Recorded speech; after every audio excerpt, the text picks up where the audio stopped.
तो दोस्तों एक बार फिर से स्वागत है आप सभी का आपके अपने favourite English learning channel scholar English पर। मेरा नाम है दीपिका कुमावत और मैं इस चैनल पर वेरियस कॉम्पिटिटिव एग्जाम्स के लिए इंग्लिश सब्जेक्ट टीच करती हूँ। तो बेसिकली आज के इस वीडियो में हम डिस्कस करने जा रहे हैं एक बहुत ही शानदार और इंटरेस्टिंग पोयम को, जिसका नाम है the lamp by William Blake. तो चलिए हमारी पोयम में आगे बढ़ने से पहले सबसे पहले हम हमारे पोएट के बारे में थोड़ी बहुत इन्फॉर्मेशन देख लेते हैं। दोस्तों अब अगर बात करें हमारे पोएट के बारे में तो विलियम ब्लेक, इनका जन्म जो है वो 28 of November 1757 kingdom of great Britain में हुआ था। वो रोमांटिक पीरियड में इंग्लिश पोएट्री के one of the most prominent poets माने जाते हैं। दोस्तों उन्होंने कभी भी स्कूल अटेंड नहीं की और छोटी उम्र से ही कविताएं लिखना शुरू कर दिया था। उनकी शुरुआती कविताएं पोइटिकल स्केचेस में कलेक्ट की गई थी।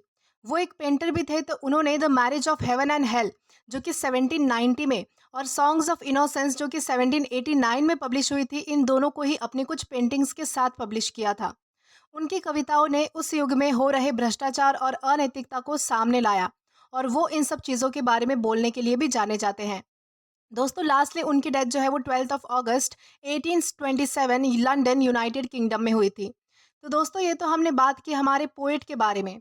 अब इसी के साथ हम आगे बढ़ेंगे और जानेंगे कि हमारी पोयम हमसे क्या कहना चाहती है या फिर इस पोयम का मैसेज क्या है। दोस्तों अगर बात की जाए इस पोयम के बारे में तो विलियम ब्लेक के कलेक्शन सॉन्ग्स ऑफ इनोसेंस में 1789 में ये पोयम पब्लिश हुई थी।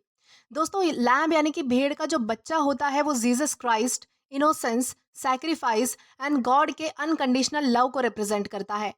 दोस्तों बाइबल में जीसस को लैम्ब ऑफ गॉड बोला गया है, जिसका मतलब है कि जो दुनिया के पापों को अपने ऊपर लेकर उनका बलि बन गया। जैसे पुराने जमाने में लोग अपने पाप मिटाने के लिए लैम्ब की बलि चढ़ाते थे, वैसे ही जीसस ने सबके पाप धोने के लिए अपनी जिंदगी दे दी। इसीलिए क्रिश्चियन धर्म में लैम्ब को बहुत ज्यादा इंपॉर्टेंस दिया जाता है। दोस्तों अब अगर बात करें इस पोयम के बारे में तो इस पोयम का जो स्पीकर है वो एक छोटा सा बच्चा है। ये पोयम एक छोटी सी लैम्ब से एक इनोसेंट और प्यारा सा सवाल पूछने से शुरू होती है कि तुझे किसने बनाया। पोएट इस सिंपल से क्वेश्चन के जरिए गॉड की गुडनेस और क्रिएशन की ब्यूटी को दिखाता है। पोएट इस लैम्ब के जरिए ये मैसेज देते हैं कि हम सब छोटे बच्चे हो या फिर एनिमल्स गॉड के बनाए हुए हैं और उन्हीं का पार्ट है। तो दोस्तों ये तो है हमारी पोयम का थीम या फिर कहे तो मैसेज। अब इसी के साथ हम आगे बढ़ेंगे हमारी पोयम की तरफ और इस पोयम का लाइन टू लाइन एक्सप्लेनेशन देखकर इसे अच्छे से डिटेल में समझने की कोशिश करेंगे। तो चलिए आइए शुरू करते हैं। तो दोस्तों यहाँ पर हमारे सबसे पहले स्टांजा की सबसे पहली दो लाइंस आती है। Little lamb who made thee, dost thou know who made thee. यहाँ पर वो छोटा सा बच्चा बड़ी ही मासूमियत के साथ पूछता है कि छोटी सी लैम्ब तुझे किसने बनाया। और यही सवाल वो फिर से रिपीट करता है कि क्या तुझे पता है कि तुझे किसने बनाया, यानी कि तुझे किसने क्रिएट किया। Gave thee life and bid the feed by the stream and over the mead. फिर आगे वो बच्चा बोलता है कि जिसने भी तुझे बनाया उसने तुझे जिंदगी दी और खाना ढूंढने का तरीका भी सिखाया। वो बच्चा कहता है कि तुझे झील के पास हरे भरे घास के खेत में घूमना और खाना भी सिखाया उसने। दोस्तों यहाँ पर पोएट जो है वो हमारे नेचर के गॉड को याद करते हैं, जो सबको लाइफ देते हैं और उनकी केयर भी करते हैं। गॉड ने नेचर को इस तरह से डिजाइन किया है कि एनिमल्स इजीली सरवाइव कर सके और नेचर में हर चीज जो है वो बैलेंस्ड है।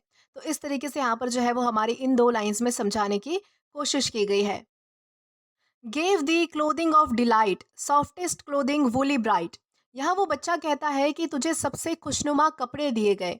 यहाँ कपड़ों से मतलब है सॉफ्ट वूल, यानी कि नेचर ने लैम्ब को प्यारे और यूजफुल फीचर्स दिए हैं। जैसे कि सॉफ्ट वूल, यानी कि आपने देखा होगा जो भेड़ होती है, जो लैम्ब होती है, तो उनके शरीर पर जो है वो बाल होते हैं, उसे हम क्या कहते हैं, वूल कहते हैं। यानी कि हम भी उनसे जो है वो कपड़े बनाते हैं वूल से। तो वो जो है वो बहुत ज़्यादा सॉफ्ट होती है। तो यहाँ पर वो बच्चा क्या कह रहा है कि तेरे पास जो है वो भगवान के दिए हुए सबसे बेस्ट यानी कि सबसे अच्छे और डिलाइट यानी कि खुशनुमा कपड़े हैं। और वो क्या है, तो सॉफ्ट वूल है। यहाँ पर जो है वो गॉड की क्रिएटिविटी को दिखाया गया है, जिसे हमारे पोएट एडमायर कर रहे हैं। देन इसके बाद हमारी अगली लाइन आती है। Gave thee such a tender voice making all the vales rejoice. यानी कि तुझे इतनी ज़्यादा अच्छी और प्यारी और स्वीट वॉइस दी है कि तेरी आवाज़ से पूरी वैली यानी कि घाटियाँ भी खुश्क हो जाती है। दोस्तों लैम का जो प्रेजेंस होता है वो इतना ज़्यादा इनोसेंट और प्यारा होता है कि नेचर भी उसकी आवाज़ से खुश हो जाता है। तो इस तरह से यहाँ पर बताने की कोशिश की गई है। देन हमारी स्टांजा की लास्ट टू लाइंस जो है वो फिर से रिपीट होती है। जो हमारी फर्स्ट टू लाइंस थी वही हमारी लास्ट टू लाइंस है। Little lamb who made thee, dost thou know who made thee. यानी कि वो फिर से वो छोटा बच्चा सवाल पूछता है कि छोटी सी लैम्ब, तुम्हें पता है कि तुम्हें किसने बनाया। यानी कि वो रिपीट करके कहता है कि क्या तुम्हें पता है, क्या तुम जानते हो कि तुम्हें किसने बनाया, किसने क्रिएट किया। इस तरीके का सवाल जो है वो बच्चा फिर से यहाँ पर रिपीट कर रहा है। दोस्तों इसके बाद हमारा सेकंड स्टांजा आता है। Little lamb I'll tell thee, little lamb I'll tell thee. यहाँ पर जो है वो सेम ही लाइन दो बार रिपीट हुई है ताकि हम जो है वो उस बात की इंटेंसिटी को समझ सके और वो बात और भी ज्यादा पावरफुल हो जाए। यानी कि अब वो बच्चा जो है वो इस स्टैंजा में क्या बताने वाला है कि उस लैम्ब को किसने बनाया। दोस्तों अब वो बच्चा कहता है कि छोटी सी लैम्ब मैं तुझे बताता हूँ। यानी कि अब वो बच्चा समझाएगा कि वो लैम्ब को, उस लैम्ब को किसने बनाया, उस लैम्ब को किसने क्रिएट किया। इसलिए यहाँ पर जो है वो उस लाइन को दो बार रिपीट किया गया है ताकि इस बात का ज़्यादा इम्पैक्ट पड़े कि यहाँ इस स्टांजा में वो बच्चा बताने वाला है कि उस लैम्प को किसने क्रिएट किया और कैसे क्रिएट किया। तो यहाँ पर वो बच्चा कहता है, he is called by thy name for he calls himself a lamp. यानी कि जिसने तुझे बनाया है उसका नाम भी लैम्प है। यानी कि वो अपने आप को भी लैम्प बोलता है। दोस्तों ये रेफरेंस जो है वो जीसस क्राइस्ट के लिए यहाँ पर यूज हुआ है। बाइबल में जीसस क्राइस्ट को लैम्प बोला गया है। यहाँ पर पोइट कहना चाहते हैं कि जीसस क्राइस्ट भी वैसे ही इनोसेंट, प्यारे और काइंड हार्टेड है जैसे कि एक लैम्प होती है। He is meek and he is mild, he became a little child. यानी वो बहुत ही हम्बल और प्यारे हैं। वो खुद को एक छोटा बच्चा मानते थे, यानी कि वो खुद भी एक छोटा बच्चा बन गए थे।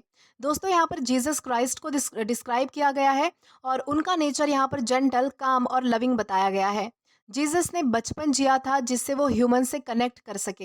यहाँ पर यानी कि गॉड की सिंप्लिसिटी को रिप्रेजेंट किया गया है कि गॉड जो है वो अपने लव्ड वंस के लिए, यानी कि अपने चाहने वालों के लिए जो है वो बच्चा भी बन सकते हैं और उनके बीच में भी रह सकते हैं, उनको समझने के लिए, उनसे कनेक्ट करने के लिए। यानी कि यहाँ पर एक तरीके से गॉड कितने ज़्यादा सिंपल है, उनकी सिंप्लिसिटी को दिखाया गया है।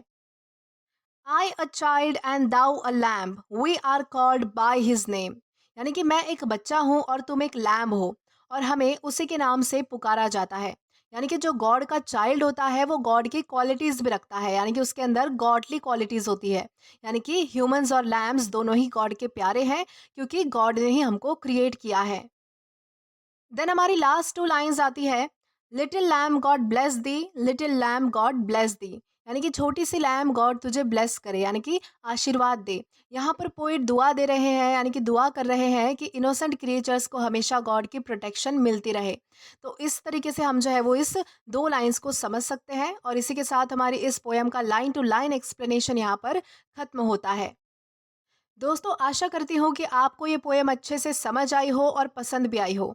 दोस्तों अगर आपने अभी तक हमारा टेलीग्राम चैनल ज्वाइन नहीं किया है तो टेलीग्राम पर English with Deepika Kumawat search करके या फिर डिस्क्रिप्शन में दिए गए लिंक के थ्रू डायरेक्टली आप हमारा टेलीग्राम चैनल ज्वाइन कर सकते हैं, ताकि आप कभी भी किसी भी नए आने वाले वीडियोस को लेकर कोई भी अपडेट्स को मिस ना करें।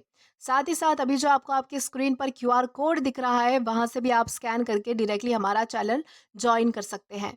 दोस्तों अगर आपको आज का ये वीडियो पसंद आया है या फिर हेल्पफुल लगा है तो do like this video, subscribe the channel and share as much as you can. और अगर आपने इससे पहले वाले वीडियोस नहीं देखे हैं तो यहाँ पर मैंने एक प्लेलिस्ट प्रोवाइड कर दी है जहाँ पर आप क्लिक करके वो सभी पहले वाले वीडियोस भी एक्सप्लोर कर सकते हैं और देख सकते हैं। Till then keep learning, thank you.